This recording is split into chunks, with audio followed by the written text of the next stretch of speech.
awalnya bukan karena tahu bikin kontennya ada uangnya. YouTube itu kita nggak upload video pun bisa tetap dapat uang. Beda banget kita. Aku rasa tuh konten kreator zaman dulu yang terkenal banget. Dan dia tuh uploadnya kayak setahun sekali. Tapi sekali upload jutaan yang nonton. Pasti jutaan yang nonton. Ya.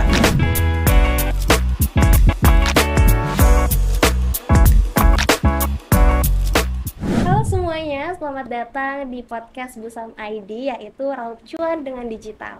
Di mana podcast ini terselenggara atas kolaborasi antara Busam ID dengan Dinas Komunikasi dan Informatika Provinsi Kalimantan Timur. Dan saya Alia Ramadhani akan menemani obrolan yang penuh wawasan kali ini, tentunya bersama bintang tamu kita yang sangat expert di bidang mengenai brandingan strategis digital ya. Dan langsung aja kita sapa, ini dia Bang Safran Ahmad. Halo Bang Safran Ahmad, Assalamualaikum. Halo. Selamat datang Bang. Selamat datang. Oke. Apa balasan dari selamat datang? Terima kasih sudah mengundang. Oke, apa kabarnya Bang? Alhamdulillah luar biasa, Allahu Akbar. Allahu Akbar. Oke, Bang, ini ada fakta menarik ya sebelum kita mulai aku tanya-tanya jawab. Sekarang ini kan zamannya memang udah melesat banget ya tentang digital ini, dan sekarang itu konten kreator menjadi salah satu pekerjaan yang paling banyak juga diminati oleh generasi Z. Benar. Apalagi ini aku mengutip dari website brilio.net ya, bahwasanya pada tahun 2023 ini mereka menyebutkan data dari Kementerian Ketenagakerjaan RI bahwa 100.000 lebih orang Indonesia nih menjadikan konten kreator itu pekerjaan utama mereka. Benar. Nah, dan berdasarkan laporan dari platform dan stream Hatchery per tahun 2023, sekitar 40% mereka nih, para konten kreator bilang bahwasanya dari pekerjaan ini bisa menghasilkan cuan setara dengan UMR. Iya. Jadi menurut Bang Safran sendiri dengan fenomena seperti ini tuh baik nggak sih Bang dengan adanya pekerjaan baru ini? Kalau dari Bang Safran sendiri kayak gimana? Kan tuh bagus banget kan ya. Karena semakin sedikit lowongan pekerjaan kan ya. Tapi banyak juga peluang-peluang lain yang bisa kita dapat dari internet. Tapi peluang dari lowongan pekerjaan dari perusahaan itu kan makin dikit nih. Iya benar. Tapi dari konten kreator, dari affiliate marketing dan lain-lain itu makin terbuka lagi. Jadi orang-orang banyak yang sana. Akhirnya mereka bisa tetap mencari uang gitu. Tapi karena berpotensi banget, akhirnya ini sebenarnya ada yang namanya bubble. Jadi terlalu banyak konten kreator. Akhirnya kan supply-nya terlalu banyak. Demand-nya nih misalkan demand-nya ada 100.000 orang yang butuh jasa konten kreator. Tapi supply-nya ada 1 juta. Akhirnya kan harganya jadi turun banget semuanya. Itu yang jadi fenomenal. Kalau semakin banyak konten kreator akhirnya jadi terlalu banyak supply. Tapi kalau untuk sekarang masih di normal. Di normal ya. Tapi itu tadi ada dampak negatifnya Ya, tadi kalau jadi nanti turun ya. suatu saat kalau misalkan semua orang nih pengen jadi konten kreator, akhirnya jadi terlalu banyak kan. Benar.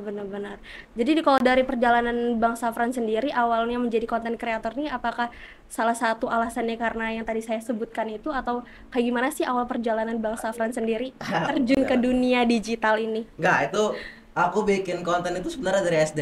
Dari SD? Di tahun 2006 2007 lah. Itu karena aku suka yang berbau kreativitas lah. Dari kecil tuh suka gambar. Terus di SD itu karena rumahku dekat sini, di dekat perpustakaan provinsi, itu sering banget pakai komputer dari perusahaan provinsi. Karena ada fasilitas gratis dari sana. Dan itu ada aplikasi editing. Akhirnya belajar editing di situ. Itu SD kelas 4 atau kelas 5 lah. Akhirnya ya bikin kontennya di situlah awal mulanya. Oh, itu sama sekali nggak ada uang ya, karena emang suka sama sesuatu yang berbau kreativitas lah, entah gambar, entah bikin video kayak gitu atau foto-foto, itu sukanya kayak gitu. Dan sampai di SMK itu masuk ke jurusan multimedia. Lagi-lagi akhirnya dari guru itu mewajibkan untuk upload video, untuk bikin video dan upload video. Akhirnya upload ke YouTube. Jadi akhirnya bikin konten itu di tahun 2012 lah. Akhirnya dari situ. Dan saya ikut dance. Dance. Nah, dance itu ada perlombaannya. Oke. Biasanya antar antar anak-anak dance ada perlombaan, dan perlombaannya itu diupload ke YouTube. Hmm. Akhirnya di situ bikin konten dance juga, jadi banyak lah. Jadi bukan karena tahu ada uangnya, karena dulu belum Oke. ada, tapi karena Oh, hobi, atau ya hobi hobi lah, hobinya itu ya ada sangkut pautnya terus sama bikin konten. oke. Jadi awalnya bukan karena tahu bikin kontennya ada uangnya ya Nggak dari ada, dulu, awal. dulu belum ada. Dulu udah lama banget ya dari Iya, kelas dari berapa SD tadi mana dari mana SD. kepikiran. Dan juga karena tadi tuntutan tugas sekolah itu tadi Betul. ya. Oke. Jadi awalnya dari situ. Tapi kan aku mau melihat ke belakang dulu nih, katanya Bang Safran dulunya seorang fotografer Benar. handal ya. Lah, Jadi jadi perjalanan sebagai seorang fotografer tuh akhirnya kayak gimana sih Bang? Akhir dari lulus sekolah tuh lalu menjadi fotografer kah? Abis tuh lalu jadi konten kreator, atau konten kreator ini berjalan bersamaan dengan fotografer? ya bersamaan. Jadi Bersamaan. karena tadi masuk SMK multimedia, terus kuliahnya juga di multimedia. Oke. Lulus SMK itu bikin jasa foto video itu, bikin itu pas kuliah tuh. Jadi sebenarnya kalau dibilang konten atau foto duluan, sebenarnya konten, tapi kontennya berjalan sama bisnis foto tadi Oke, gitu. bisnis fotografer itu punya Ya, Bang Safran sendiri ya ya. benar. Akhirnya terjun ke dunia yang kalau bener-bener fokusnya di konten nih pas tahun berapa sih Bang?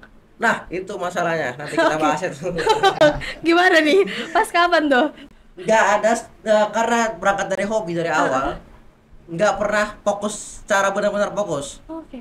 Jadi kayak jalanin hobi aja, kayak misalkan ada waktu luang bikin, dan itu salah satu alasan saya nggak terlalu tinggi-tinggi banget, nggak terlalu banyak followersnya, karena nggak konsisten tadi, karena Oke. bikin sesuai sama mood aja, kalau lagi pengen bikin udah bikin kayak gitu. Jadi Bang Safran nih sebagai apa nih? Bisa dikenalkan gak nih ke Sobat Busam ID? Kalau sekarang Oke. ya sebagai branding strategis. Apa itu Bang branding strategis? Lebih ke ngurusin gimana strategi brandingnya orang-orang, entah itu UMKM atau perusahaan atau personal. Oke. Tuh, jadi gimana persona yang mau dia buat di internet, nah itu yang kita bikinin strateginya. Oh, jadi orang di balik layar gitu ya yang Nah, oh oke. karena saya juga Heeh. nggak terlalu suka sebenarnya jadi orang di depan layar. Kayak gini sebenarnya saya nggak suka deh. tapi tapi saya hobi sama proses kreatifnya. Oh, Gitu, jadi makanya tetap bikin konten kan, walaupun sebenarnya saya nggak terlalu suka banget kelihatan sama orang, tapi saya suka proses kreatifnya yang mana tetap harus video. bikin saya eh, ada di layar nih. Oke, Ya udah, bener. terpaksa nggak apa-apa lah. Terpaksa nggak apa-apa lah ya, karena suka prosesnya tadi ya, Ya, editingnya, benar. foto videonya, videografernya seperti itu. Bang, di era digital ini kan serba cepat nih. Kenapa menjadi seorang konten kreator itu penting sih kalau menurut Bang Safran sendiri? Benar. Era disrupsi, semuanya serba cepat. Benar. Di dunia konten pun cepat banget perubahannya. Dari ya, karena saya dari tahun 2010-an lah udah upload terus kan ya. Ya. Itu tuh melalui banyak banget sosial media, kayak dulu Vine 5 detik. Tahu nggak aplikasi Vine? Nggak tahu. Aduh, itu cuma 5 detik aja uploadnya. Oh, oke. Vine itu aplikasi video, dia upload 5 detik, terus Instagram 15 detik dulu. Tahu nggak? Tahu kan ya? Tahu. Instagram 15 detik. Dari Vine ke Instagram ke YouTube yang panjang banget. Itu akhirnya semua ini kan berubah nih. Polanya berubah nih. Benar. Semuanya dulu landscape, sekarang potret semua. Nggak ada lagi orang mau video landscape. Benar. Terus tiba-tiba ada TikTok yang disrupsi semuanya. Itu penting banget. Dan ketika kita menghadapi sesuatu yang cepat ini, kalau kita tetap belajar terus, tetap bisa mengimbangi lah sama kecepatannya ini. Oke, pasti kita bisa beradaptasi ya Bang ya Nah, dengan tapi kecepatan itu. dulu waktu saya muda, seumuran kameramen ini, Oke. umur 18-19 lah, itu enak banget ngikutin perkembangan zaman. Kenapa tuh? Kayak gimana tuh? Kayaknya karena banyak waktu luang, terus Oke. yang dipikirin juga belum banyak. Setelah saya umur hampir 30 sekarang, kayak susah banget ngikutin perkembangan zaman emang. Kayak Alasannya wah, kenapa ada ya, yang Bang? baru, terus ada yang Iya, baru, terus benar-benar. akhirnya malah kita agak sedikit gaptek. Harus diakuin, antara orang yang udah umur hampir 30 sama anak umur 19-18 itu pasti mereka lebih up to date yang umur 18. Benar, Karena karena mereka banyak waktu lebih luang tahu tadi ya. lebih banyak waktu luang, terus juga lebih sering ya belajarnya di internet semua, pasti lebih cepat. Oke, berarti sebagai content creator itu juga penting tadi Bang ya, apalagi Ya. di era sekarang ini dengan tadi Up to date, sekarang jadi mulai up to dari date. aplikasi Vine tadi ya. Ya. Sekarang tuh masih ada nggak sih aplikasi Nggak itu? ada, udah bangkrut 2016 atau 2018 kayaknya dia bangkrut. Oh, baru ke Instagram, baru Ya. YouTube, sekarang ada TikTok lagi. Ya. Kalau kita nggak ngikutin ya bakal stuck di situ Iya. aja kan. Dan bukan cuma konten kreator, pengusaha pun harus aktif di konten juga biar bisa tetap ikutin perkembangan zaman. Alasannya kan sebagai pengusaha nih, kenapa tuh harus juga ikut misalnya di TikTok, harus juga terjun ke TikTok nih sebagai pengusaha-pengusaha. Menurut Iya. Bang Safran kayak gimana? Lihat aja sekarang gimana kondisi pasar-pasar tradisional. Iya, Udah Bang. sepi banget kan ya, jarang banget. Apalagi sekarang kita, apalagi Gen Z, itu semuanya ya lihat dari TikTok aja. Itu kalau menurut data tuh lebih dari 80% keputusan pembelian itu lihat dari internet. Lebih Kalau- dari 80%. Lebih dari 80%, mungkin sekarang 90% ada kali. 80% tuh data 2020 tuh. Kalau sekarang pasti lebih kan. Bener. Dan kalau pengusaha nggak ngikutin itu, nggak, apalagi nggak main internet, udah pasti ketinggalan. Ketinggalan pasti Bang ya. Wah, penting banget ya teman-teman, apalagi bukan kayak orang-orang kayak kita aja nih, so mereka-mereka yang punya usaha tadi itu juga penting banget untuk mengikuti tren-tren sekarang ini Bang ya. Nah Bang, kan masih banyak yang berpikir bahwa konten kreator itu cuman buat hiburan aja nih, padahal sekarang banyak nih peluang bisnis di dalamnya. Bisa dijelaskan gak sih Bang gimana bikin konten itu yang bisa jadi aset yang menghasilkan nih? Oke, ada banyak banget. Banyak kalau banget. aset. Kalau Oke. apalagi kalau misalkan YouTube nih, kita bicara YouTube.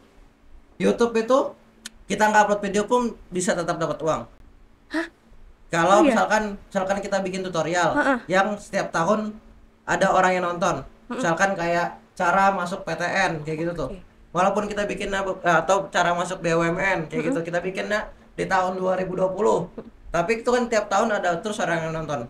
Ada terus orang yang kepo kan. Iya. Akhirnya tuh nambah lagi AdSense kayak gitu lah. Itu kan jadi aset tuh namanya. Aset yang berkembang terus, tanpa kita upload pun tetap ada uang masuk tuh.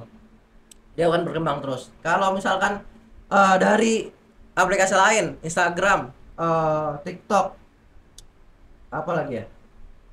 Facebook nggak sih Bang sekarang? Facebook, gila itu parah banget Facebook. Facebook Pro kan sekarang ini, itu kayak gimana sih sebenarnya konsep Facebook Pro itu? Dan Kalau Facebook itu rata-rata ibu-ibu kan Iya, ya? Ibu-ibu sama bapak-bapak tuh. Itu karena dia punya ekosistemnya sendiri lah. Karena masing-masing aplikasi ini punya ekosistem Beda. dan cara mengembangkannya masing-masing nih. Kayak ke TikTok itu lebih ke langsung jualan biasanya. Ke Facebook Pro dia ada bayaran juga dari Facebooknya kan ya. Oke. Kalau Instagram biasanya dari brand. Kan ada beda-beda di macam-macam ininya. Macam-macam platform tuh beda-beda sistemnya. Kalau dari YouTube AdSense. AdSense sama brand juga. Jadi kita lihat kita mau di aplikasi mana yang cocok sama kita, karena masing-masing itu juga punya target marketnya sendiri tuh masing-masing aplikasi. Oke. Kayak Instagram lebih banyak anak-anak muda, Facebook orang-orang tua, TikTok banyak segala kalangan tapi banyak juga anak-anak kayak gitu. YouTube biasanya orang dewasa yang masih suka konten video panjang, karena anak-anak muda biasanya udah nggak suka sama konten video panjang.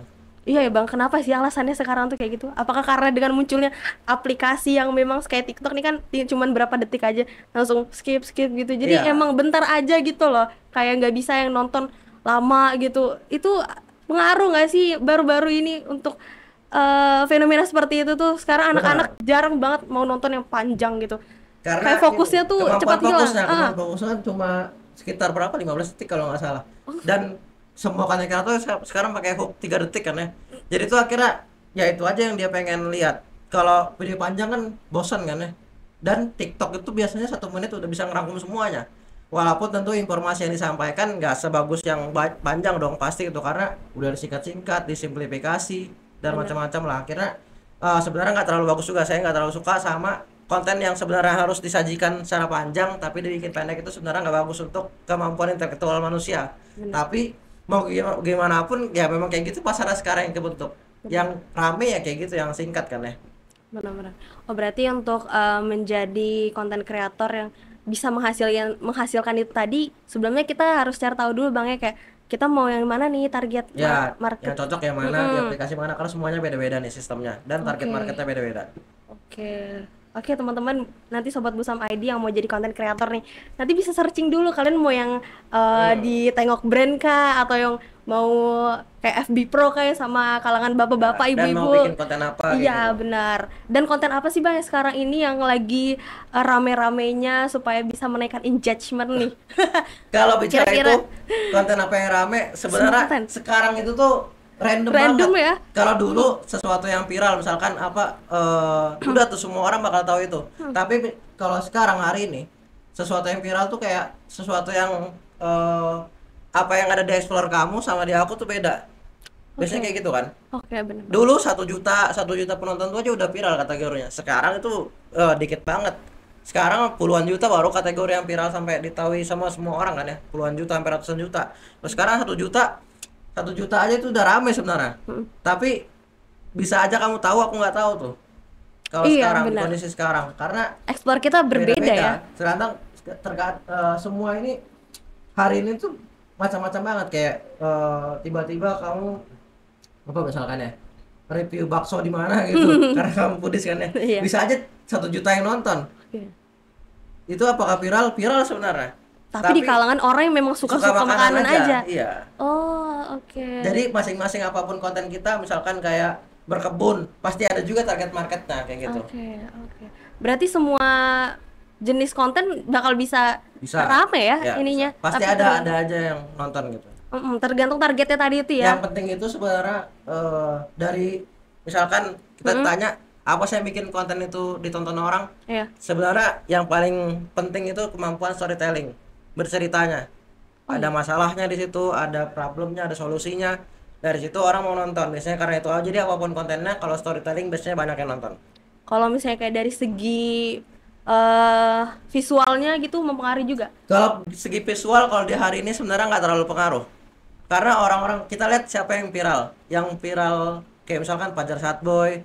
Apakah dia waktu viral kontennya dengan Pakai kamera iPhone? yang bagus enggak kan? Tidak. Malah justru jelek itu yang bikin jadi original. Oke. Jadi relate sama orang, jadi dekat sama audiens kayak gitu. Berarti nggak mesti harus yang visual jernih, Nggak jelas. mesti. Kalau dulu kalau kita bicara tahun 2020 ke bawah itu harus banget, wajib itu. Tapi kalau sekarang kayaknya enggak juga deh. Malah waktu Lebih ke tahun ceritanya. malah di bawah tahun 2020 itu Bang ya harus yang Iya. bener-bener Benar, kayak dulu kita lihat yang terkenal Aulion, Chandra Leo itu kan semuanya main di kualitas visual kan ya. Kalau sekarang mereka ya kemampuan bercerita lebih di ininya. dan juga yang tadi randomly itu Bang ya Iya, kayak random. kayak Fajar Sad Boy kayak Iya. gitu-gitu. Sesuatu yang dekat sama masyarakat biasanya disukain. Oh, sesuatu yang dekat sama masyarakat pasti disukai. Ya, Oke, itu salah satu relate. ide buat teman-teman yang mau buat konten itu tadi ya. Bang, aku penasaran nih, kan Bang Safran pernah mention kalau di Instagram ini Bang, enggak di Instagram sih, maksudnya di real life-nya Bang Safran ini seorang introvert. Tapi sekarang nih aktif di dunia konten kreator dan branding yang menuntut banyak interaksi. Gimana cara Bang Safran mengatasi hal ini, tantangan ini? Ini jadi tantangan juga kan bagi Bang Banget, Safran? banget. Itu sulit banget. Sulit banget. Sulit banget. Oke. Karena ya bikin ketemu orang terus juga, bikin kita dikenal sama orang. Kayak dulu apalagi dulu, ada aja orang yang Bang Safran bikin konten ya. Oke, aduh gimana cara ngomongnya ini? Gimana cara menanggapinya? Coba aku nggak tahu tuh. Karena bukan cuma introvert, aku socially awkward kalau dibilang itu. Jadi nggak tahu cara bersosial yang bener lah. Nah, jadi itu bingung. Tapi gimana caranya sebenarnya ya udah namanya mau berkembang harus tetap dilakuin kan ya. Kalau kita mengamini apa yang kita rasakan aja ya udah akhirnya nggak berkembang. Kayak Oke. ya udah di zona nyaman aja. Tapi kan kita mau berkembang, akhirnya tetap dilakuin. Dan juga gimana cara ngatasinnya kalau energi lagi habis ya udah nggak usah main sosial media dulu. Jadi sosial media detox. Kayak 1 minggu tuh ada 1 hari nggak main sosmed, atau misalkan kayak kemarin 3 bulan saya nggak main sosmed sama sekali, off 3 bulan. ya karena udah capek banget, udah burn out kata anak Gen Z sekarang. Itu karena apa sih kemarin? Karena Ya sampai 3 bulan itu. dalam waktu sekitar 10 bulan ada saya diundang jadi pemateri sekitar 30-an tempat. Dalam waktu 10 bulan. 10 bulan lah, jadi tiap sebulan tuh ada 3, ada 5 kayak gitu. Jadi habis ya energi. Udah itu kan Oh, kayak ketemu ribuan orang tuh, aduh udah stres banget. Sosial media lagi chaos-chaosnya juga tahun lalu. Ya udah 3 bulan gak main internet tuh bener-bener 3 bulan ya Bang? ya. fokus masak sama berkebun aja.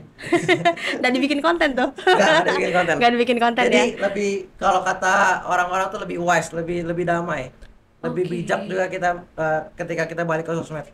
Tapi kan Bang, kalau misalnya konten kreator kan kalau kayak gitu tuh Nggak jadi bisa ya. hiatus kan, 3 Ya. bulan jadinya. Kayak gimana tuh? Yang bisa itu cuma Agung Hapsah yang kayak gitu. Agung Hapsah. Tahu nggak Agung Hapsah? Belum tahu sih. Waduh, beda banget kita. Agung Hapsah tuh konten kreator zaman dulu yang Oke. terkenal banget. Heeh. Dan dia tuh uploadnya kayak setahun sekali. Tapi sekali upload jutaan yang nonton. Pasti jutaan yang nonton. Ya, sama Brian Furan. Itu juga Oke. konten kreator lama yang dia tuh uploadnya lama banget, tapi langsung banyak pasti yang nonton. Itu Jadi- Bang Sapran ngeliat kayak gitu tuh karena apa sih alasannya kok bisa ya kayak Karena brandingnya kuat banget. Jadi dia Oke. tuh ditunggu-tunggu sama orang. Ketika dia muncul ya ditunggu-tunggu. Dan itu sudah banget. Kalau mau lakuin itu ya kita harus unik banget atau keren banget. gitu? Wah, Tuh. Kalau kayak saya ya nggak ada yang nunggu. harus kreatif banget Bang ya. Ya, Oke. Berarti ide itu juga mahal banget ya. Iya. Biarpun lama nggak upload konten tapi tapi sekali keluar bagus banget gitu, udah pasti udah tetap pasti ditungguin. tinggi ya yang viewersnya. Oke, jadi itu tadi cara Bang Safran menghadapi tantangan sebagai personal yang introvert tadi ya. Padahal tuntutan pekerjaan ini sangat-sangat tidak cocok sebenarnya, kayak Harus harus heboh. interaksi, harus heboh, ekstrovert ya harusnya. Ternyata padahal dalam diri Bang Safran sendiri tuh introvert. Tapi jujur Bang ya, after aku ketemu banyak konten kreator itu sebenarnya mereka banyak yang introvert. Bener. Itu kenapa sih alasannya? Apakah mereka tuh memang malas nih secara langsung kan berinteraksi sama Bener orang di real life? Jadi mereka di media sosial. Salah Itu satunya alasannya. kenapa aku bikin konten, Oke. karena aku malas memperkenalkan diri juga. Oke. Jadi ketika kita bikin konten, misalnya kayak Bener. aku waktu kuliah foto sama videografer kan ya. Iya. Yaudah tuh aku, nah ini bahas kenapa aku akhirnya ke branding. Iya. Ke branding karena aku waktu kuliah tuh gondrong banget, kayak rambutku segini. Dan selalu bawa kamera kemana-mana. Oke. Akhirnya orang-orang tuh tahu dan bikin video, foto, akhirnya upload ke sosmed, ke Instagram. Akhirnya orang tahu kalau aku bisa foto dan video tanpa aku menjelaskan ke orang lain. Jadi dengan orang lihat aja udah tahu, oh Sapran bisa foto video. Sapran yang mana? Sapran yang gondrong. Udah tuh akhirnya teman-teman kuliah pada tahu lah di situ. Tanpa Bang Safran Tanpa menceritakan aku diri. karena aku malas banget kenalan sama orang. Oh gitu ya. Kayak aduh Oke. gimana cara kenalan. Tapi kan ketika dia udah kenal, dia udah lihat konten kita di sosmed, akhirnya dia memulai pembicaraan. Oke. Gitu. Dan gondrong juga biasanya memulai dengan pertanyaan orang random itu mulai sudah berapa lama gondrong mas, akhirnya dia yang ngomong duluan, yang basa-basi duluan, aku nggak perlu mikirin lagi. Oh gitu, salah satu alasan gondrong gitu. Iya. Wow, keren Strategi banget. tuh. Strategi ya, Iya. masuk strategi juga, tapi untuk orang introvert tadi. Untuk orang introvert tadi, wah ternyata benar guys. Untuk banyaknya aku temuin teman-teman yang konten kreator tuh mereka aslinya real life-nya tuh introvert. Jadi Benar. buat teman-teman yang kayak malu juga misalnya di real life-nya kan, coba kalian bisa mengembangkan diri kalian lewat media sosial tadi ya Benar. kan. Jadi orang bisa lebih mengenal dan juga kalian adalah sedikit kepercayaan diri tadi. Tapi introvert tapi tetap percaya diri kan Bang? Banget, kalau aku percaya diri banget. Kalau sama diri sendiri ke internal aku tuh percaya diri banget sama potensiku. Oke. Tapi misalkan ketemu sama orang tuh lebih ke males sih sebenarnya, bukan ke percaya diri tapi lebih ke males sama nggak tahu cara nanggepin orang. Oh karena itu ya? Iya. Tapi Lebih kalau gitu. percaya diri udah Percaya tinggi diri banget ya. Wah, Pol. pol-polan banget. Aduh, masya Allah. Nah, Bang, aku ini mau nanya nih mengenai konten kreator lagi dan juga personal branding. Sekarang kan hampir semua bisnis itu berlomba-lomba bikin konten. Menurut Bang Safran, apa dampak terbesar dari membuat konten ini terhadap perkembangan sebuah brand dari bisnis? Misalkan pokoknya sebuah bisnis nih ya bikin konten semua, Bang. Menurut Abang nih, apa sih dampak terbesarnya bagi brand mereka sendiri? Pastinya kan tadi lebih banyak, kita ngomongnya beli dan jual ya, jual beli pastinya lebih banyak customernya. Selain itu apa lagi sih Bang? Oke, yang pertama tadi kan pasti kayak yang sudah aku sampaikan, 80% lebih keputusan pembelian itu dari internet. Oke. Yang kedua, visibilitas kita, brand kita. Jadi orang-orang tuh bisa ngelihat brand kita. Karena kalau kita bicara tentang marketing itu ada prosesnya. Yang pertama awareness. Jadi orang tahu dulu sama kita, Oke. tahu sama brand kita. Kita jualan ini dia tahu. Terus consideration, mempertimbangkan dia mau beli atau enggak. Terus sudah beli nih, apakah dia mau ulang, mau repeat order. Terus itu mau loyal, mau terus nih, dan bahkan mau ngajakin orang. Nah itu Yang pertama aja awareness aja kan itu udah perlu internet buat visibilitas, untuk semakin sering dia lihat kan pasti dia tahu sama brand kita. Nah itu penting banget. Kalau kita nggak bikin konten susah banget kalau kita ngandalin offline aja. Offline misalkan kayak 1.000 orang nunggu orang lewat Hmm. di jalan kan itu lama banget tuh. Tapi 1.000 orang di internet itu bisa cepet banget, dalam hitungan 10 menit tuh udah bisa dapat 1.000 orang kan ya, kalau kita pakai selebgram gitu. Benar. Apalagi 1 juta aja udah mudah banget sekarang. Itu 1 juta, kita ngumpulin 1 juta orang. Kalau offline itu udah satu negara kecil itu, udah banyak banget. Oh iya, benar banget. Jadi itu tadi dampak terbesar dari para brand-brand bisnis. Nah, lebih Kalau ke mereka awareness-nya punya, gede banget kalau di internet. oh mungkin kita bukan berbicara tentang perjualan pembelian jual beli dulu bang Ya, ya, itu tapi karena awareness dulu susah. nih, itu paling utama dulu ya. Ah, Jadi dan- orang ingat gitu bang. Dan misalkan produk-produk konten kita viral nih 1 juta, apakah itu akan menghasilkan selling yang gede? Tergantung, beda-beda. Kalau kontennya soft selling, ya cuma awareness aja, kayak dia belum minat untuk beli, Oke. tapi dia tahu sama produk kita minimal. Itu yang paling dikejar lah harusnya sama brand-brand. Kalau menurut Bang Safran sendiri, untuk brand-brand sendiri yang lebih harus ditonjolkan tuh soft selling kah atau langsung hard selling aja nih Bang? Kalau untuk bikin kontennya. Kalau tergantung kebutuhan sebenarnya, dua-duanya Oke. bagus. Tapi kalau soft selling itu jangka panjang. Kalau brandnya mau sustain, mau lama, ya pakai soft selling aja. Dan kalau mau rame, karena kalau hard selling susah kita ramein kontennya. Contohnya kayak gimana sih kalau perbedaan konten hard selling sama soft selling? Ya soft selling misalkan cuma pakai aja, tanpa maksa orang untuk beli, tanpa terlalu ngejual lah. Tapi kalau hard selling kan jelas, langsung ngasih tahu harganya berapa, terus tempatnya di mana, itu jelas tuh hard selling. Tapi kalau soft selling ya kita nggak ngasih tahu dulu, kita paling ya cuma mention aja gitu. Kasih tahu kelebihan produk kayak gitu aja ya. Sama pakai produknya kayak gitu.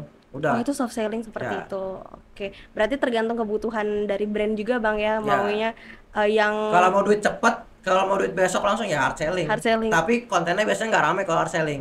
Oke, jadi tapi itu lagi ya, kontennya Iya. jadi nggak rame lagi ya. Iya, karena kan siapa sih orang yang mau Iya, benar. lihat iklan terus gitu? Bener-bener. Ya kan? Pasti pengen ada cerita, ada yang nggak terlalu dijualin gitu lah. Oke, benar. Nah, Bang Safran tadi kan sempat nge-mention kalau makin banyak konten creator juga bisa menurunkan apa tadi tuh Bang yang Abang bilang? Harga. Karena hukum supply demand masih kayak gitu. Kan di zaman sekarang nih, aduh tadi aku udah mention juga banyak banget yang udah jadi konten creator. Nah, cara jadi kita nih konten creator yang punya personal branding yang tetap stand out di era orang rame-ramenya nih jadi konten creator.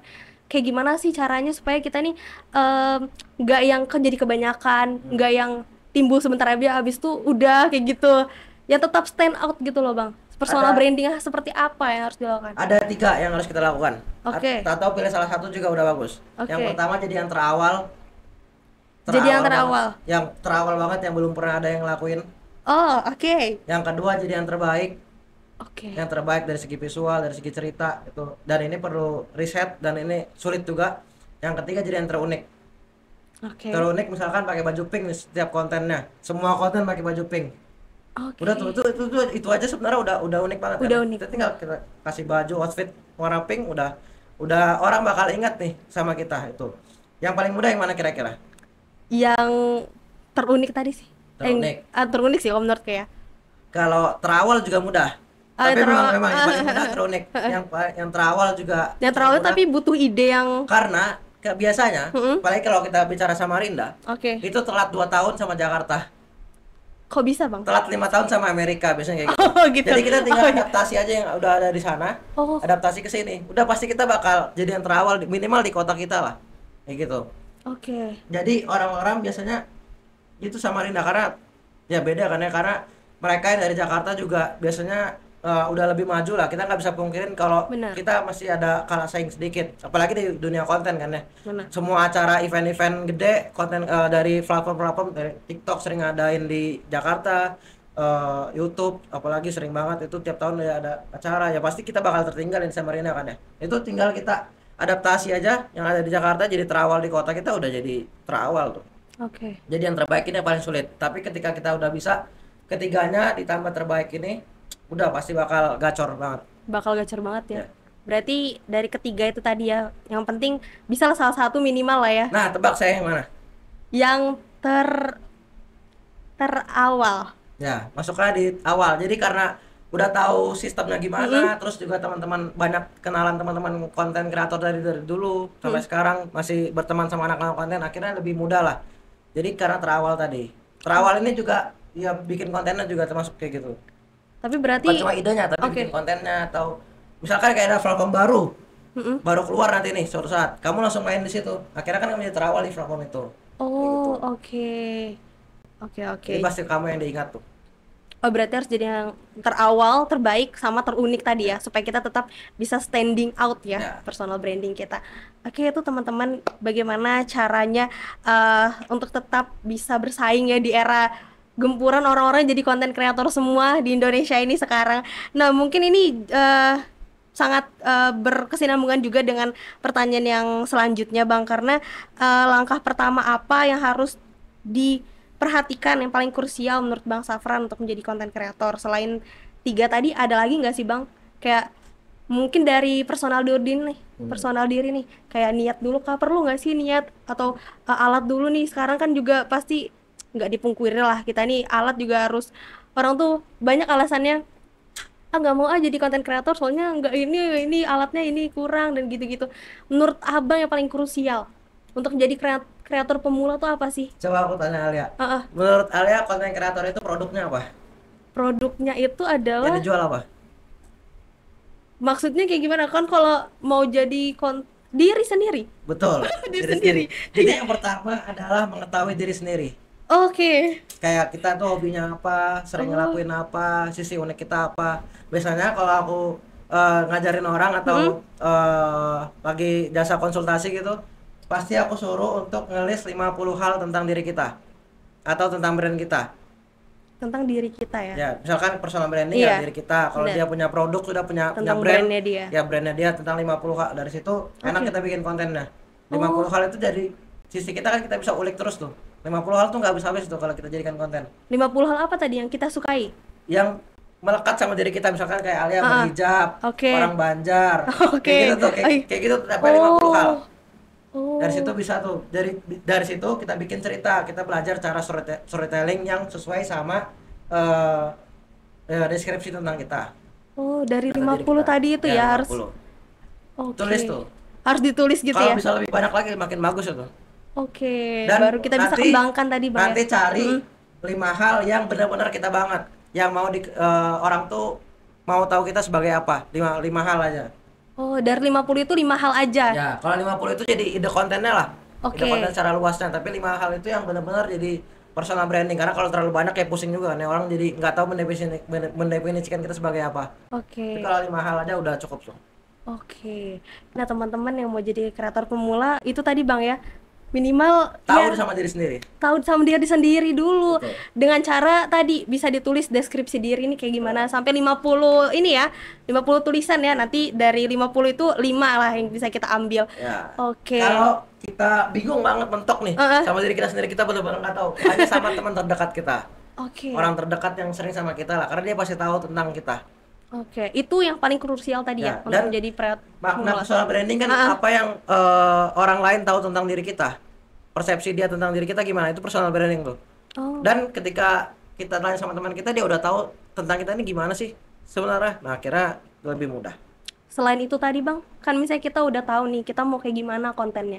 Setelah itu apa lagi nih? Misalnya tadi yang aku bilang, alat itu perlu kah untuk sekarang? Alat nggak terlalu, karena tadi Nggak gue bilang terlalu tadi visual ya. nggak terlalu penting, tapi Oke. tetap harus Yang di-upgrade penting terus. isinya tadi ya. Harus tetap di-upgrade terus, karena Oke. kalau visualnya jelek, kita udah viral nih, tapi visualnya jelek terus kayak orang malas juga nonton. Wah, iya. Jadi iya. memang harus di-upgrade terus. Tapi Oke. kalau di awal ya apa yang kita punya aja. Kayak aku waktu SD ya pakai punya fasilitas pemerintahan, pakai perpustakaan provinsi, ya pakai apa yang ada. Oke, berarti juga nggak ada kata untuk telat nggak sih, Bang, jadi Iya, seorang benar kreator itu? Apa yang ada pokoknya gas lah. Digaskan aja. Iya. Yang penting niat juga nggak sih, Bang? Oke. Karena jangan takut konten pertama kita jelek. Hah? Karena pasti Kenapa jelek. tuh? Konten pertama ya kan pasti Oke. jelek kan. Nggak Iya, ada benar-benar. orang yang langsung bagus banget, kecuali dia kaya dan dia hire tim, ya bisa bagus lah. Tapi pasti jelek kalau kita bikin sendiri. Oke, Dan karena tapi konten belajar terus kan ya. benar-benar. Berarti konten pertama itu ya memang pasti jelek Bang Ya ya? nggak usah takut jelek, memang pasti jelek.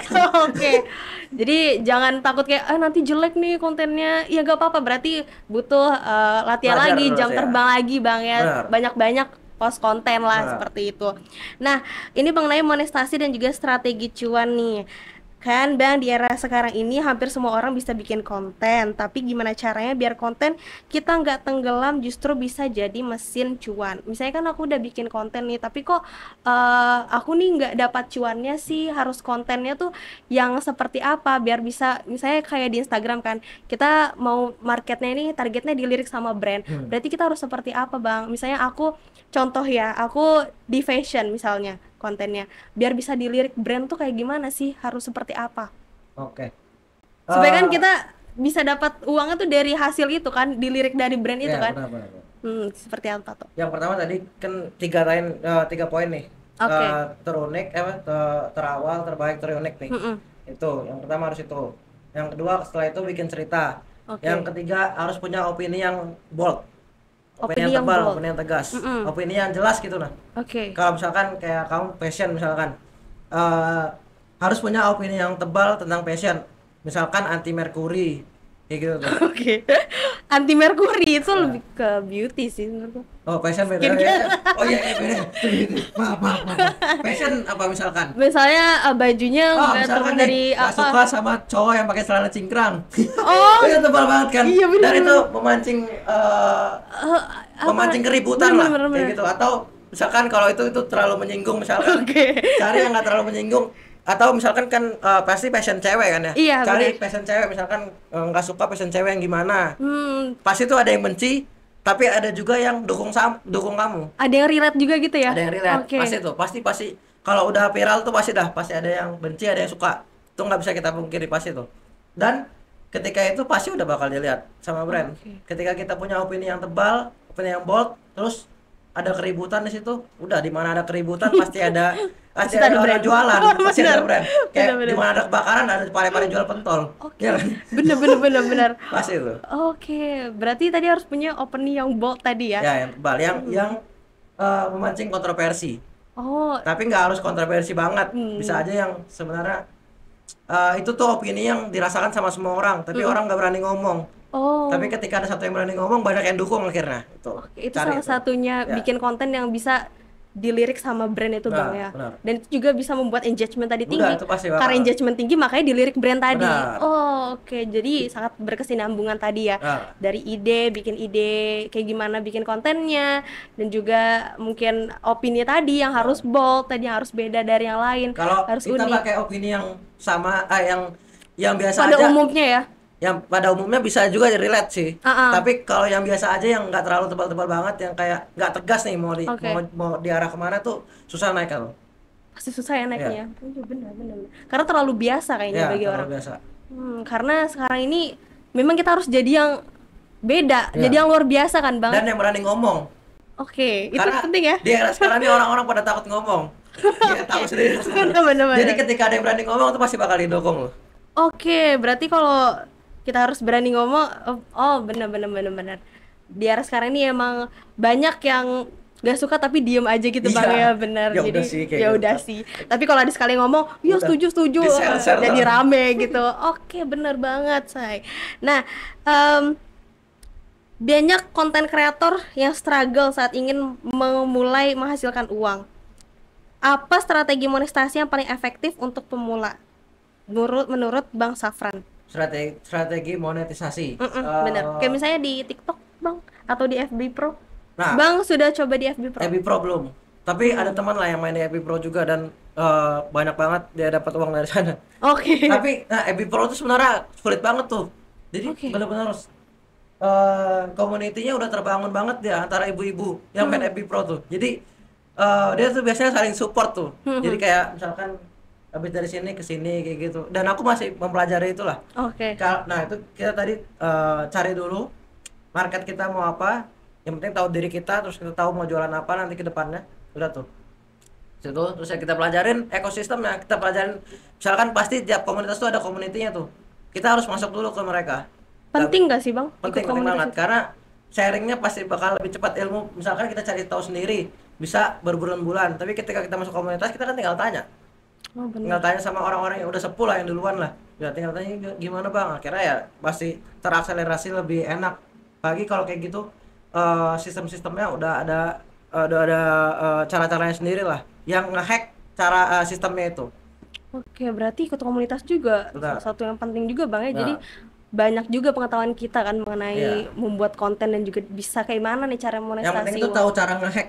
Ngehack ini maksudnya cara mengakali sistemnya lah. Oh, Ketika udah tahu itu enak tuh. contohnya kayak gimana tuh Bang? Bah, ada banyak banget dan Salah satunya nih. ya kayak tadi misalkan Oh, kayak oke. saling support antar kreator gitu.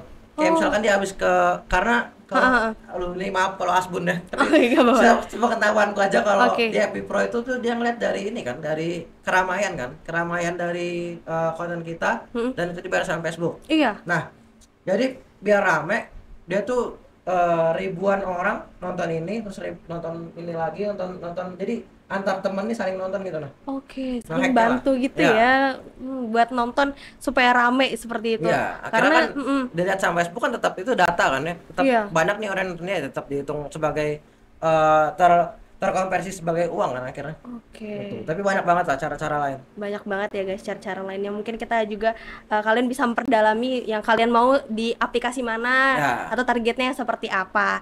Nah, Bang, aku mau menyinggung mengenai branding strategis dan peran di sama kreatif.idn. Oh iya. Nah, Abang ini sebagai apanya nih di sama kreatif.idn? Ya, sebagai orang biasa. Sebagai shiftnya ya kalau nggak salah. Ya, Oke. yang bikin lah. Sebenarnya sama kreatif.idn tuh apa sih, Bang? Lebih ke kreator agensi. Yang Oke. spesifik kreator agensi sebenarnya. Kalau Oke. agensi sosial media marketing, sosial media manajemen itu udah banyak banget di Samarinda. Oh Tapi yang iya. spesifik kreator itu masih dikit banget. Oh, beda ya sama Beda, sosial beda. media. Kalau sosial media manajemen itu kan ngurusin sosial media. Heeh. Kalau kreator agensi itu kita ngurusin konten kreator, kita nyariin konten kreator yang cocok sama brand dia, menghubungkan. Nah, itu tugas kreator agensi. Dan itu masih jarang banget di Samarinda. Kenapa Abang memilih untuk membangun itu? Padahal kan Kal- lagi jarang banget nih. Visinya apa sih? Kalau di Jakarta itu udah mainan lama banget. Di Amerika juga udah dari 10 tahun lalu udah ada kayak gituan. Oh, Tapi kalau oke. di Jakarta ya 5 tahun di pandemi itu udah banyak lah yang kayak gitu. Kalau di Samarinda itu masih jarang banget. Cara Oke. jarang ya mau coba tes marketnya aja. Oke. Itu kan sebagai wadah bagi para konten kreator dan juga influencer Bang Nah, ya untuk membantu branding usaha tadi kan. Nah, gimana cara sama kreatif.idn ini menghubungkan kreator dengan brand yang tepat? ya kayak tadi. Untuk UKM, misalnya untuk pelaku usaha yang mana nih, dari konten kreator yang mana buat pelaku usaha, untuk usaha yang mana yang cocoknya kayak gimana sih Benar, cara benar. nyocokinnya? Nah, itu tugasnya kreator agensi memang kayak gitu tuh. Oh, memang itu ya mencocokkan tugasnya. mencocokkan antara brand mana, karena brand biasanya bingung cari kreator mana yang tepat. Mm-mm. Terus juga bingung, Oh, pertama bingung cari kreatornya, biasanya kayak gitu. Cari kreator yang Samarinda, mana nih yang Samarinda, yang orang Kukar yang mana, yang orang Balikpapan yang mana tuh bingung dia. Jadi biasanya dia cari, atau bahkan lebih spesifik lagi, mana konten kreator yang tinggal di Sempaja, biasanya ada yang kayak gitu. Atau di seberang kayak gitu ada tuh. oke. Dia nanya kayak gitu, Mas ada yang tinggal di sini nggak? Ya, kayak gitu. Nah itu kita yang carikan tuh dari kreator agensi, karena kita punya database kan. Kalau Oke. di sama kreatif aja udah hampir 100 orang yang join kan ya. Nah dari situ kita list kayak biasa, kita list di grup, terus disebar ke brandnya. Dari Oke. brandnya dia milih yang mana yang cocok sama dia, yang lebih cocok. Akhirnya jadi karena itu ngebantu banget brandnya tahu mana yang cocok sama dia. Oh, itu tugas dari sama Ya, dan kreatif.idn kita ini. kita udah kurasi juga kan ya, dari yang masuk itu kita kurasi konten-kontennya apa aja nih, kita punya datanya semua. Oke, nanti buat teman-teman yang pelaku usaha mungkin yang Benar. mau dipromosikan ya usahanya yang supaya bisa melejit ya, supaya bisa Benar. rame, mungkin kalian bisa hubungi Bang Safran atau langsung aja buka sosial medianya sama kreatif.idn ya. Itu karena sekarang itu penting banget guys buat konten seperti itu dan pastinya harus di eh, tempat yang tepat ya dan juga harus dengan orang yang expert di bidangnya seperti Benar. Bang Safran ini. Misalkan kayak makanan, langsung Oke. ke Nyaman Bandar SM ya. Bener-bener. Oke Bang, apa pesan Bang Safran buat mereka yang masih ragu untuk terjun di dunia digital nih? Ini close pertanyaan terakhir nih. Apa pesan Bang Safran buat mereka yang masih ragu buat terjun menjadi seorang konten kreator? Dan harapannya Bang Safran ke depannya mengenai konten kreator khususnya di Kota Samarinda. Nah, kalau cerita sedikit, kalau zaman dulu di tahun kita bicara ahli sejarah ya kita. Oke. Jadi dari 2015 ke bawah lah. Oke. Itu kan pasti anak konten itu biasanya anak MM, Oke. anak DKV ya pasti anak seputaran itulah. Orang yang udah belajar foto video secara profesional gitu di sekolah atau di kampus. Tapi kalau sekarang nih benar-benar diverse banget, benar-benar umum banget. Jadi semua orang bikin konten. Karena apa? Karena tadi pertama meningkatkan visibilitas kita, orang-orang jadi tahu kita bukan cuma misalkan bukan cuma sebagai pekerjaan kita konten kreator ya, kita bukan cuma karena cita-cita kita pekerjaan mau konten kreator. Oke. Misalkan cita-cita kita jadi apa ya? Jadi konsultan. Oke. Konsultan pajak. Gimana caranya orang mau pakai jasa konsultan pajak kita dengan cara bikin konten juga kan? Oke. Jadi opportunity-nya bukan cuma dari konten kreator, tapi dari jasa-jasa yang dia kasih juga kayak gitu. Dan Oke. masih banyak lagi yang lainnya. Dan ketika kita nggak bikin konten, ya tadi ngumpulin 1 juta orang itu sulit banget kalau di offline. Tapi kalau di online kan mudah. Masa nggak mau sih karena itu kalau dia misalkan dia pebisnis, pasti dia bakal mikir lah itu bakal menguntungkan banget buat dia, pasti bakal dia lakuin. Oke. Apapun yang menguntungkan buat untuk kita kan pasti kita lakuin kan ya. Benar. Kalau enggak ya ngapain? Benar. Kalau masih kayak gitu nggak mau ya udah nggak usah aja ngikutin perkembangannya zaman dan akhirnya bakal mati sendiri akhirnya nanti. Benar.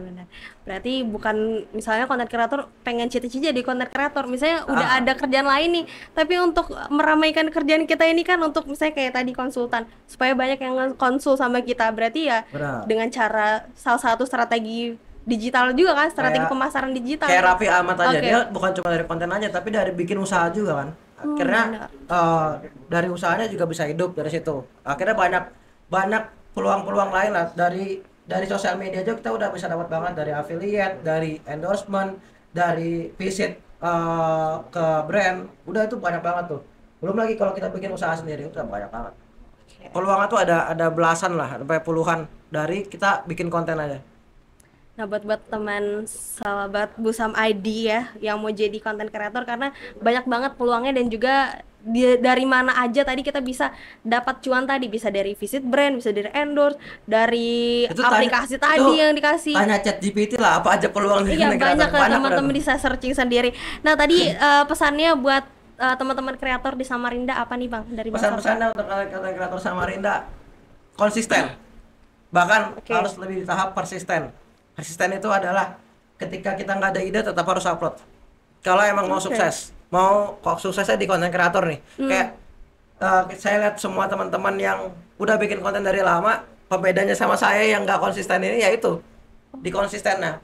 Siapapun yang bikin bikin konten secara konsisten pasti bakal naik, karena bakal terupgrade terus kualitasnya.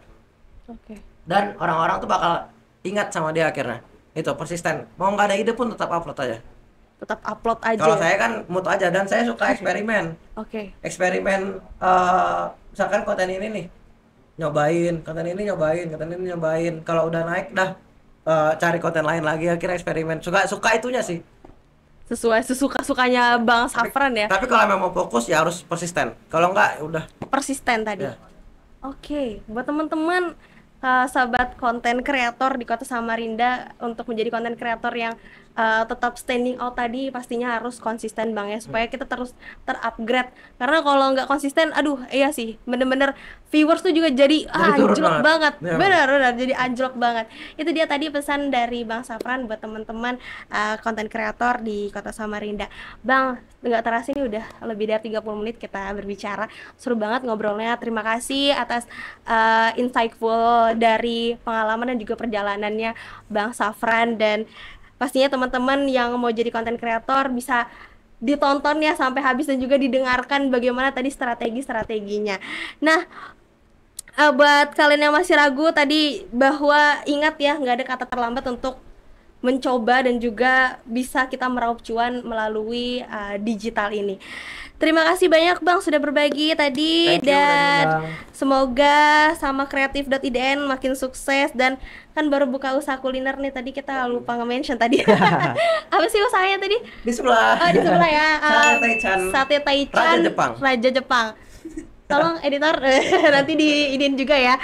Dan pastinya buat kalian yang mau dengerin episode selanjutnya tentang bagaimana strategi dan juga monetasi uang dari digital, jangan lupa disaksikan untuk episode berikutnya yang tidak kalah menarik. Dan saya Alia, minum dulu Bang. Saya Safran. Keep kreatif, keep inspiring, dan dadah Bang. Dadah, salam Sobat Busam ID. Mantap.